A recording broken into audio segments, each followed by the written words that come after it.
रीतलाल यादव का समस्या समाप्त होने का नाम नहीं ले रहा और रीतलाल यादव के बाद अब रिंकू कुमारी जो रीतलाल यादव की पत्नी है उनके ऊपर एफआईआर दर्ज हो गया है। और यही नहीं, चुनाव आयोग ने संज्ञान भी लिया है और वो कह रहा है कि भाई रीतलाल यादव की पत्नी अब जॉब करने के योग्य नहीं है, इनको तत्काल जो है इस जॉब से हटा दिया जाए। सरकारी नौकरी करती है उससे हटा दिया जाए, वो प्रधानाचार्य हैं इस पद से हटा दिया जाए और इसको लेकर सिफारिश भी कर रही है। अब पूरी कहानी क्या है, आखिरकार मामला कहां घूमा है, रीतलाल यादव की पत्नी ने ऐसा क्या कर दिया है कि जॉब से हटाने की बात हो रही है, सब कुछ आपको विस्तार पूर्वक बताएंगे, समझाएंगे।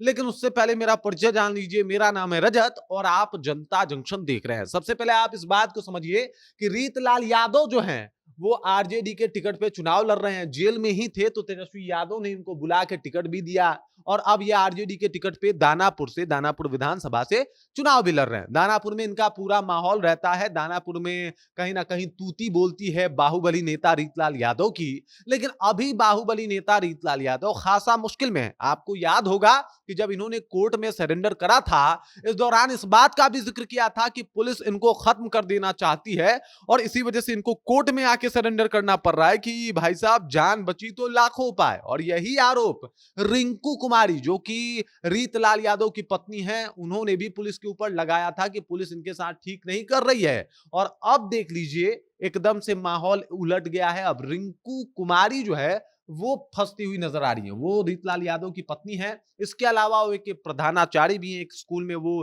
प्रधानाचार्य की भूमिका में कार्यरत थी, काम कर रही थी। लेकिन इसी दौरान एक ऐसा वीडियो वायरल हुआ जिसको लेके चुनाव आयोग ने इस बात को संज्ञान में ले लिया और अब रीतलाल यादव की पत्नी को जॉब से हटाने की जो है वो मांग की जा रही है। सिफारिश भी चुनाव आयोग ने कर दिया है। अब दरअसल पूरा मामला क्या है समझ जाइए। रीतलाल यादव चूंकि आरजेडी से चुनाव लड़ रहे हैं, इनको लेके तेजस्वी यादव ने पूरा फील्डिंग भी सजा रखी है। मिसा भारती इनके ऑफिस के उद्घाटन के लिए भी जाती हैं और रीतलाल यादव की पत्नी इनके चुनाव का कैंपेन भी करती हैं, प्रचार प्रसार भी करती हैं। और उसी प्रचार प्रसार का वीडियो एक कुछ पुराने अधिकारी जो होते हैं वो रिकॉर्ड करते हैं और रिकॉर्ड करने के बाद चुनाव आयोग के हवाले उसको भेज देते हैं। अब दरअसल बात यह है कि कोई भी सरकारी अधिकारी किसी का चुनावी कैंपेन नहीं कर सकता, ये बात उसको समझना पड़ेगा। और अगर चुनावी कैंपेन करता है तो भाई उसको इसका भुगतान भी भुगतना पड़ेगा।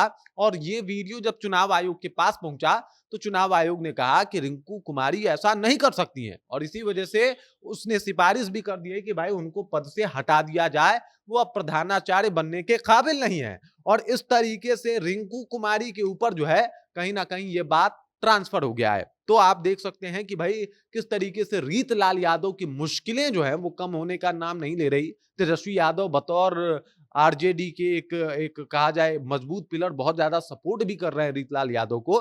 लेकिन उसके बाद भी रीतलाल यादव एक तो जेल में है, उसके बाद रीतलाल यादव के लिए दानापुर जीतना भी थोड़ा मुश्किल है। वहां रामकृपाल यादव को भाजपा ने उतार दिया है तो लड़ाई कांटे की है, यादव वर्सेस यादव की है। और ऐसे में अब रीतलाल यादव की पत्नी का फंस जाना, उनके ऊपर एफआईआर हो जाना और तमाम तरीके का चुनाव आयोग का कहीं ना कहीं चुनाव आयोग को मतलब चुनाव आयोग के खिलाफ एक काम करने का या फिर आचार संहिता के उल्लंघन करने का मामला दर्ज होना, उनके नौकरी पे आफत आना रीतलाल यादव की समस्या को और ज्यादा बढ़ाता हुआ दिखाई दे रहा है। बाकी आपको क्या लगता है, क्या रीतलाल यादव के साथ जो कुछ भी हो रहा है वो सरकार के इशारे पे हो रहा है जैसा कि रीतलाल यादव कहते हैं, या फिर खुद में कुछ ऐसी कमी है जिसकी वजह से ये सब कुछ का सामना करना पड़ रहा है?